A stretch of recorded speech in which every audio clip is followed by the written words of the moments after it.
Dear Henry, Fish and I recently took a trip to Jamestown, Virginia, and I'm excited to share what we discovered. Jamestown holds the distinction of being the first successful English colony in what would become the United States. The settlers arrived on May 14, 1607, after initially landing at Cape Henry, near present-day Virginia Beach, on April 26th of the same year. The colony was established about 60 miles inland from the Chesapeake Bay along the James River.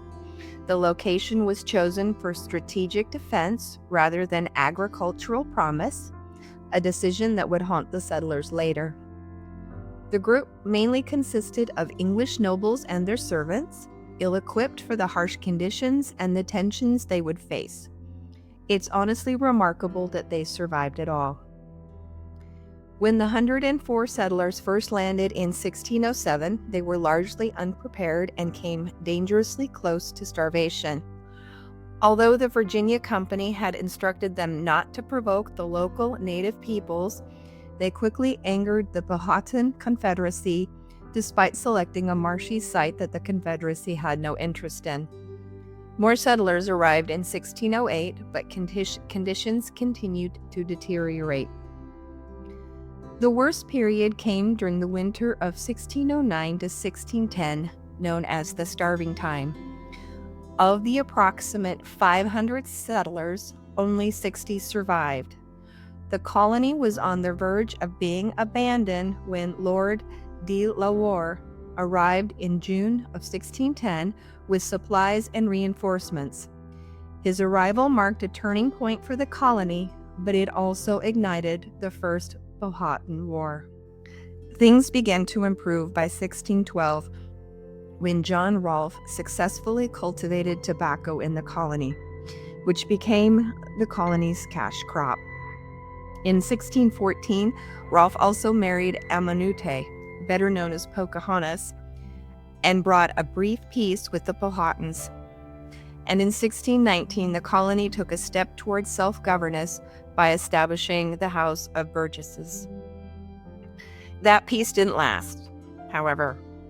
In 1622, tensions boiled over again when the Powhatan Confederacy, reacting to continued encroachment and resource depletion, launched a deadly attack that killed nearly a third of the settlers. The English retaliated and by 1624 had forced the Powhatans further inland. The same year, the Virginia Company lost control of the colony, and then it became a royal colony under the crown. The final conflict with the Powhatans came in 1644. Again, the cause was colonial expansion, and this time the English response ended the resistance conclusively. Internal strife wasn't far behind. In 1676, settler Nathaniel Bacon led a rebellion against Governor William Berkeley, burning Jamestown to the ground in what was known as Bacon's Rebellion. Eventually, in 1698, a fire destroyed the State House, prompting the capital of Virginia to be moved to Williamsburg. Jamestown was largely abandoned. For a long time, it was believed that the original Jamestown site had been lost to the James River. But in 1993, archaeologists with the Association for the Preservation of Virginian Antiquities began excavations and discovered the fort's original remains. There is so much to explore at Jamestown today.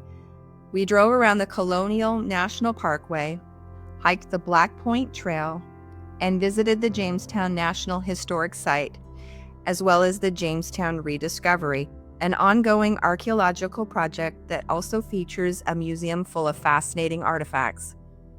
One of our favorite stops was the Jamestown Glass House, where colonial glass blowing techniques are still practiced. We brought home a hand-blown vase and a shot glass. We didn't get to see everything on this trip.